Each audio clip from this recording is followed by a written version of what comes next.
बिस्मिल्लाहिर्रहमानिर्रहीम। अस्सलाम वालेकुम डियर स्टूडेंट्स। मैं आपका केमिस्ट्री टीचर गुलाम रसूल इस्फानी खिदमत में हाजिर हूँ। हमने डिस्कस किया था लेक्चर नंबर 6 में लिपिड्स के हवाले से।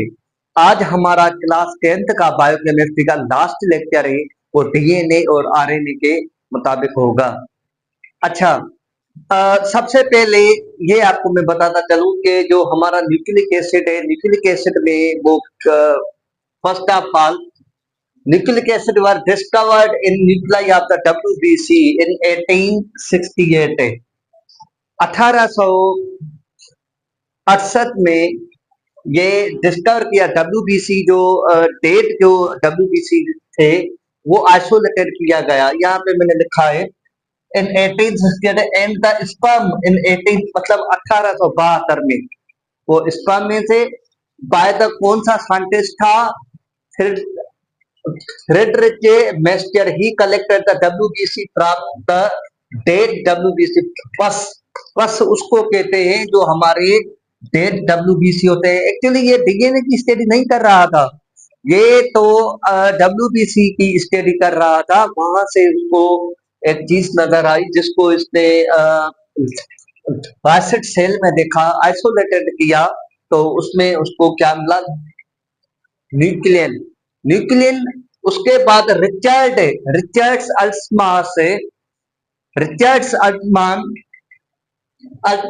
Found that the nuclein was an acid. He named the nucleic acid 1800 मतलब 1889 में ये इसने ये फाइंड किया कि जो न्यूक्लियाई है वो हमारा एसिडिक नेचर में है। इसका मतलब ये हुआ, तो नेम इसको दिया गया न्यूक्लिक एसिड है ना। 1899 में ये फाइंड आउट कई थी, तो उनमें एसिडिक नेचर मौजूद हुई। पंहिंजे करे इनके नालो ॾिनो हुयो न्यूक्लिक एसिड। ही जस्ट थोरो इंट्रोडक्शन हुयो। वरी इंट्रोडक्शन था इन 1953 जेम्स वास्टन इन फ्रेंसिक। मैं आपको एक मजे की बात बताने जा रहा हूँ, पॉइंट भी नोटेड है। ये जो वास्टन जेम्स वास्टन क्रिक एंड फ्रेंसिक क्रिक से को जो ये क्रेडिट दिया गया कि इन्होंने ये डीएनए की स्ट्रक्चर, लेकिन असल हकीकत ये ऐसा नहीं था। एक्चुअली बात ये थी कि यहाँ पे जेम्स रोजरलैंड फ्रैंकलिन एंड मेरूसी विल्किन, ये दो साइंटिस्ट थे जिन्होंने ये डीएनए पे स्टडी की थी। इन्होंने क्या किया, वो खुशी खुशी में रिपोर्ट से उसकी लैब में पड़ी थी, वो बेचारे खुशी खुशी में भाग आए। तो उन्होंने क्या किया, इनके जो ये दो साइंटिस्ट है, इन्होंने क्या किया कि इनके बंदे छोड़े हुए थे। उनजा माण्हू जेके आहिनि वया उते लैब मां इनकी रिपोर्ट जेको आहे चोरी करे आया।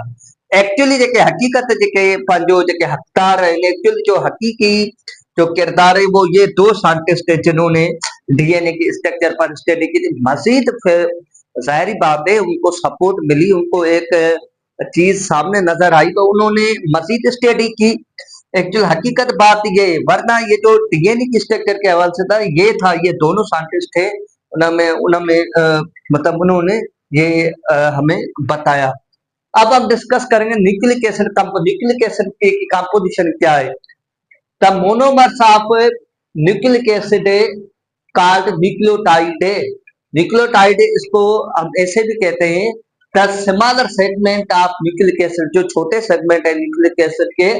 अच्छा, न्यूक्लिक एसिड की कंपोजिशन क्या है देखिए जरा। फर्स्ट नंबर न्यूक्लिक एसिड है 5 कार्बन शुगर्स। 5 कार्बन शुगर्स का बना होता है। ये देखिए 5 शुगर्स, 1 2 3 4 5 5 शुगर्स। फिर उसमें अलग बात है कि डीऑक्सीराइबोस और राइबोस शुगर होंगे। Nitrogen containing the organic basis है, नाइट्रोजन बेस भी होगा इसमें। अच्छा, वो बेसिस कौन से होंगे? Uracil, cytosine, thiamine, adenine, guanine, ये होंगे हमारे। उसके हवाले से ये फास्फेट ग्रुप भी होगा।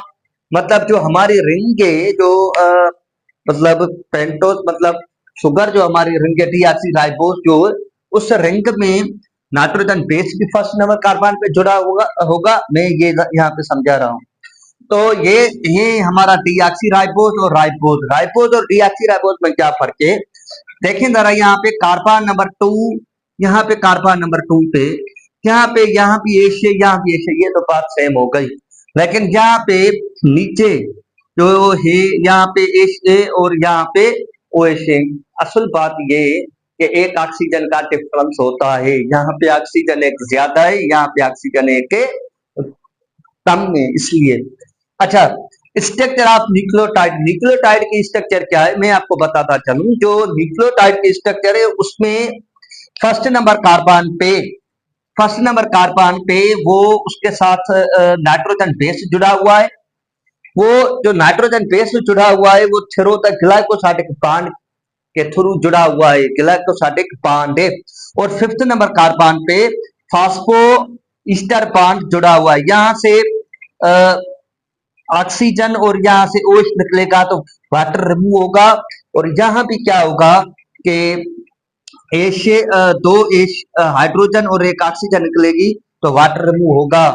ये ये स्ट्रक्चर है न्यूक्लियोटाइड की। न्यूक्लियोटाइड में 3 कंपोनेंट है, कौन से? नाइट्रोजन बेस, फास्फेट है, और उसके अलावा हमारा ये खुद राइबो शुगर है। मतलब 3 चीजें न्यूक्लियोटाइड के अंदर समाई गई है। मोनोमर की यूनिट ऑफ डीएनए, ये हमारा न्यूक्लियोटाइड है। न्यूक्लियोटाइड इज द मोनोमर की यूनिट ऑफ डीएनए। अच्छा, पेंटोज शुगर डीऑक्सीराइबोज। अच्छा, डीऑक्सीराइबोज न्यूक्लिक एसिड है। डीएनए क्या है? DNA is the genetic material, वो जेनेटिक मटेरियल होता है। It is responsible for the heredity character of the cell. Heredity मोरूसी जो करेक्टर है वो सेल में पाए जाते हैं। DNA is present nucleus of the cell. DNA जो है वो न्यूक्लियस में जो मौजूद होता है उस सेल में। डीएनए मॉलिक्यूल्स में भी कंसेप्ट, ये बहुत मैं बड़ी बात कहने जा रहा हूँ। इमॉर्टल मतलब लॉ ऑफ कानून, ये जब तक दुनिया है तो हमारा डीएनए रहेगा। अच्छा, DNA is the most stable molecule. ये क्वेश्चन में भी पूछा जा सकता है कि दुनिया भर लेवल में कौन सा मोस्ट स्टेबल बायोलॉजिकल हमारा मॉलिक्यूल है? वो हमारा है डीएनए। पॉइंट नोटेड है। बायोलॉजिकल सिग्निफिकेंस ऑफ डीएनए, वो क्या मतलब उसके क्या वर्क है, क्या फंक्शन है? DNA act as a carrier of the genetic information from parents to offspring. Parents to offspring के थ्रू इंफॉर्मेशन कैरी करता है। DNA is the guide process protein synthesis. DNA is the involve in synthesis RNA की synthesis में, मतलब RNA को बनाने में मतलब सपोर्ट करता है, और प्रोटीन को भी बनाने में सपोर्ट करता है। डीएनए का जो हमारा फंक्शन है।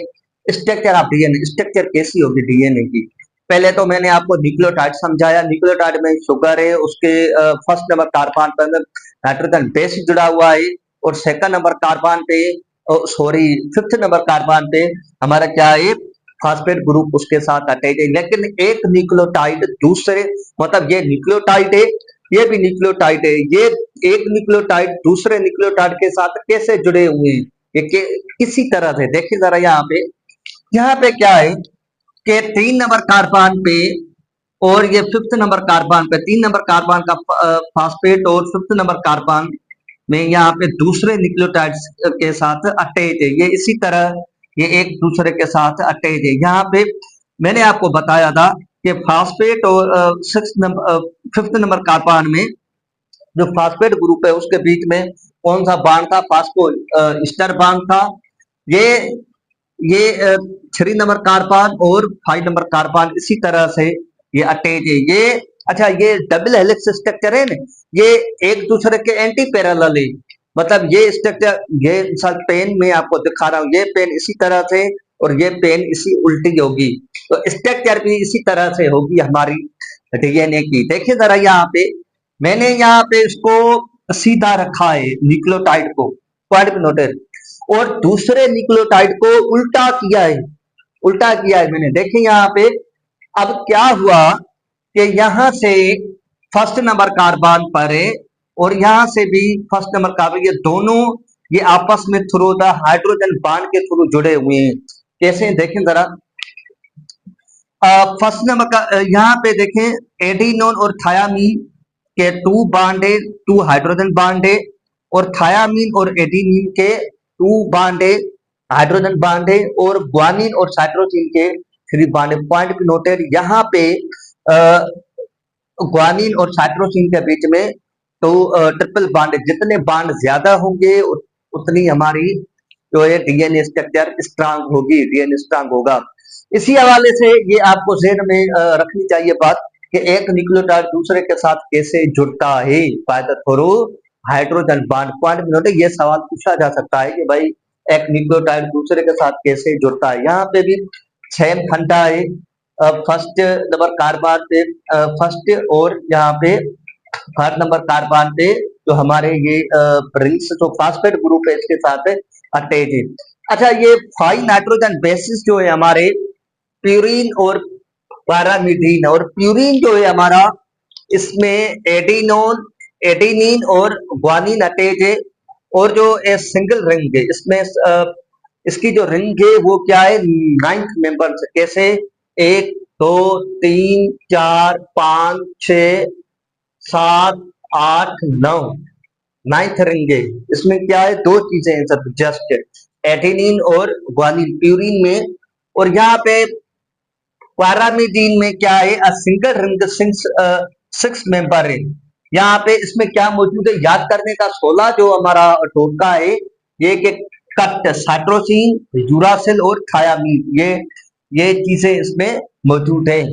अच्छा, उसके बाद एक मैं आपको बात बताता चलूं कि इन डीएनए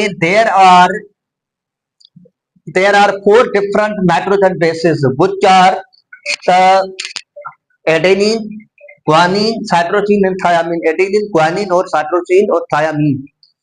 आरएनए में जो है ना हमारा, आरएनए में just nitrogen bases are the same as those found in DNA, but the thiamine replace by uracil in RNA. Thiamine को रिप्लेस किया गया है by the uracil in RNA. I hopefully मैं उम्मीद करता हूं कि आपको ये बात समझ में आ गई होगी। अगर कोई भी क्वेश्चन हो, कोई भी सवाल हो, डिफिकल्टी हो, आप मुझसे कमेंट बॉक्स में पूछ सकते हैं। मेरी दुआ है अल्लाह ताला से कि अल्लाह ताला आपके इल्म में इजाफा अता फरमाए। तब तक मुझे दीजिएगा इजाजत, दुआ में याद रखिएगा। अल्लाह ने के पास।